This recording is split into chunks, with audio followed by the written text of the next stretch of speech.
Well, people around her were telling her many different things. Do this, don't do that. Think about your future. Think about the risks. But sometimes, when you truly want something, the risks don't feel as big as they look from the outside. Pursuing your passion often means accepting pain, pressure, and uncertainty. And that mindset explains everything that happened next.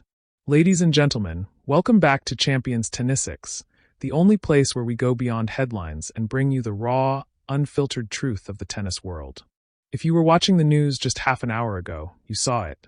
You saw the tears. You saw the heartbreak. You saw a national hero crumble in front of the cameras. Alexandra Eala, the golden girl of Philippine tennis, the hope of millions, sat in front of a wall of microphones and cameras and did something shocking. She apologized. She looked straight into the lens, her eyes red and swollen, and told the country she had failed. She said she had let everyone down. But I'm here to tell you right now, everything you think you know about that match is wrong. Before you type an angry comment, before you change the channel, listen to this. Because just minutes after Alex walked out of that room, the truth finally came out. And it changes everything. Alexandra Eala did not lose because she wasn't good enough. She did not lose because she couldn't handle pressure. She lost because she was fighting a battle no one could see.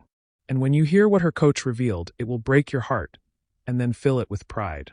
This is the story of the Philippine Women's Open. This is the story of a loss that wasn't really a loss. And this is the real truth about Alexandra Eala. To understand how big this moment was, we need to rewind. This was not just another small tournament. This was history. For the first time ever, a WTA 125 event was held on Filipino soil. The Philippine Women's Open was more than a tennis tournament. It was a national event.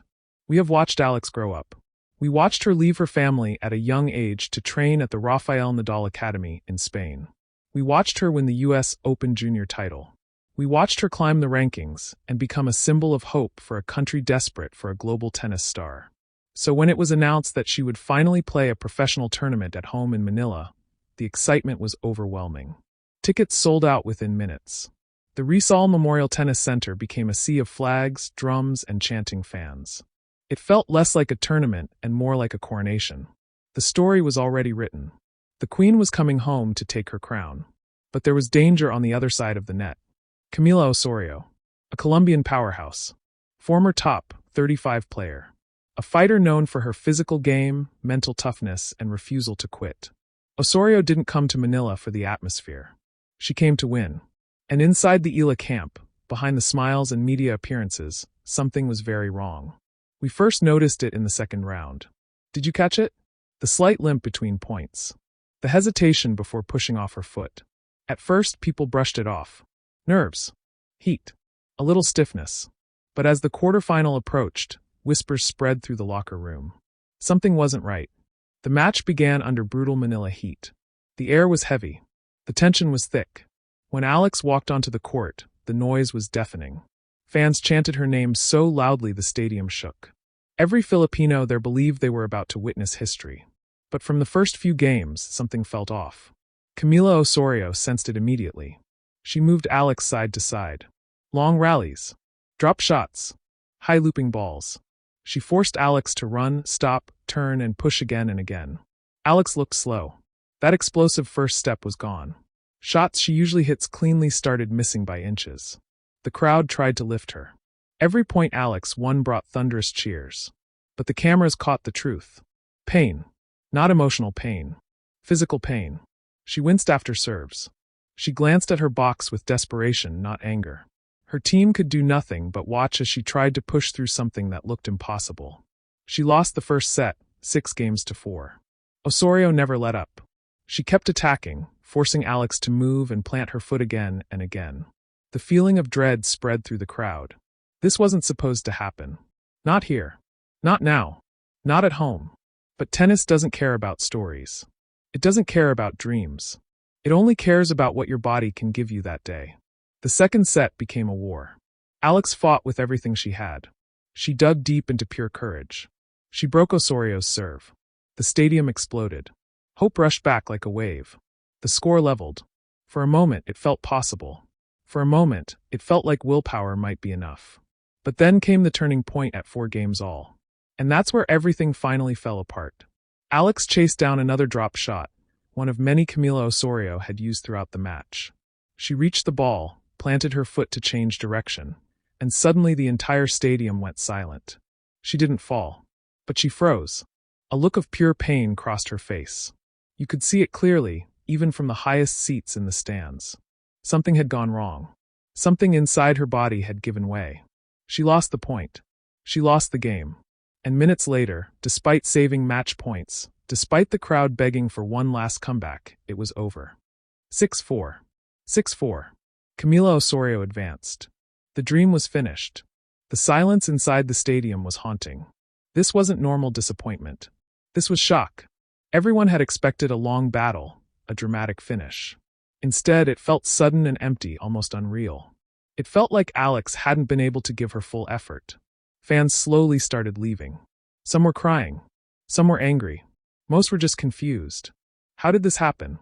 How could the moment the entire country waited for end like this?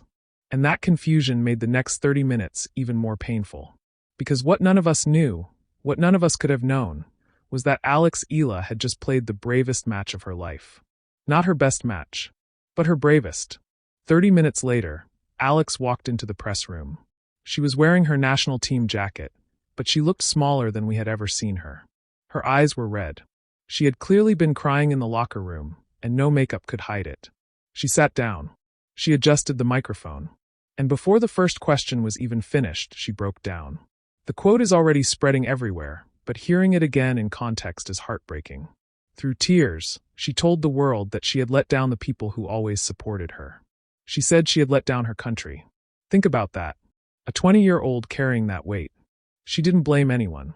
She didn't make excuses. She took full responsibility for what she called her failure. She said she tried her best, but that day it wasn't enough. She said she wanted to give her people a trophy. She wanted to make them proud, and she believed she had failed. She blamed herself completely. She didn't talk about the heat. She didn't talk about the court. She didn't talk about her opponent. She took the knife and turned it on herself. In that moment, Eala sacrificed her own image to protect everyone else. The tournament, the sponsors, her team, even her opponent. She chose to let the world believe she was weak rather than reveal the truth. And social media exploded. The critics came out instantly. People who have never picked up a racket started typing. They called her overrated. They called her mentally weak. They said she couldn't handle pressure. The same people who were cheering her name an hour earlier were now attacking her. They saw her apology as weakness. They saw her tears as proof she didn't belong. But while Alex was crying in front of the cameras, her coaching team stood at the back of the room. And you need to picture this. Her head coach stood there, face red, fists clenched, shaking his head. He couldn't take it anymore. He had promised Alex he wouldn't say anything. He had given her his word. But watching her destroy herself to protect the secret was too much. As Alex was escorted out of the room, still sobbing, the coach stepped forward. He didn't wait to be invited. He grabbed the microphone. And he dropped a bomb that shook the tennis world. Journalists were already packing up. Laptops were closing. Headlines about Alex collapsing under pressure were being written. Then the coach spoke loudly and clearly. He told everyone to sit down. Nobody was leaving. If they wanted the story, he would give them the real one. He said he had just heard Alex apologize. He said she told the country she failed them. He paused, looked straight into the cameras, and then said the words that changed everything. What she didn't tell you, he said. What she specifically asked us not to tell anyone, is that she should not have been walking today, let alone playing professional tennis. The room gasped. Reporters rushed back to their seats. Cameras turned around instantly. Recorders were switched back on. Then he revealed the truth. 3 days earlier, during practice, Alex had suffered a grade 2 tear in her ankle ligaments. Doctors told her to withdraw. The coach told her to withdraw. Her family told her to withdraw. MRI scans were done. Her ankle was swollen to twice its normal size. And yet she chose to play. Not for herself, but for her country. And suddenly everything made sense. She spent 6 hours a day in the physio room just to be able to slide a shoe onto her foot. The pain was unbearable. Any normal person would have been on crutches. Then the coach took out his phone and held it up for everyone to see. It was a photo taken just hours before the match. Alex's ankle was dark purple and blue, wrapped tightly in tape, so swollen it looked painful just to look at. The swelling was shocking. Later, medical professionals would say that playing on an ankle like that wasn't just risky, it was outright dangerous. One wrong move, and a grade 2 tear could have become a complete rupture. The risk was massive, but she refused to stop. The coach's voice cracked as he kept talking, tears filling his eyes. He said she looked at him and told him her people were there. They had bought tickets. She wasn't quitting. Even if she had to crawl, she would play. She took pain injections just to walk through the tunnel. Then she played 2 hours of high-intensity tennis against a world-class opponent like Camila Osorio, basically on one leg. The room went completely silent. You could hear a pin drop. The coach slammed his hand on the table and shouted that she didn't lose because she was weak. She lost because her body physically couldn't run anymore. But her spirit never broke. He said that apology everyone heard wasn't weakness, it was selflessness. She took the blame because she didn't want people to worry. She didn't want the injury to become an excuse. She wanted to protect the tournament. She wanted to protect everyone else. She is not a failure. She is the toughest athlete he has ever coached in his entire life. Let that sink in. While people were breaking down her backhand errors, while critics were calling her mentally fragile, Alexandra Eala was playing through a grade 2 ligament tear. Do you know what that feels like? It feels like walking on broken glass with every step. Like a knife stabbing into your ankle every time you push off. The pain is blinding, nauseating, all-consuming. Every time she planted her foot to return a ball, she fought through it. Every serve sent shockwaves up a damaged limb. And she never called the trainer. She never limped around for sympathy. She clenched her mouthguard and played. She chased balls she had no business reaching. She fought for every single point like her life depended on it. She played because she knew what this tournament meant to the Philippines. She played for the little girls in the stands holding signs with her name on them. She played for families who saved money just to buy tickets. She played for elderly fans who had waited decades to see professional women's tennis in their country. She knew that if she withdrew, hearts would break. So instead, she chose to break her own body. This changes everything about that match against Osorio. Those missed shots aren't just errors anymore. They're miracles that she even reached the ball. That 6-4 scoreline isn't a defeat. It's proof of an impossible level of talent. Taking a player like Osorio to a tight two-setter on one leg is world-class. It's legendary.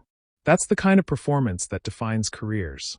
Camila Osorio is a top 100 player in the world. She's beaten top 20 opponents. She's played on Grand Slam stages. And Alex, with one functional leg, pushed her to the edge.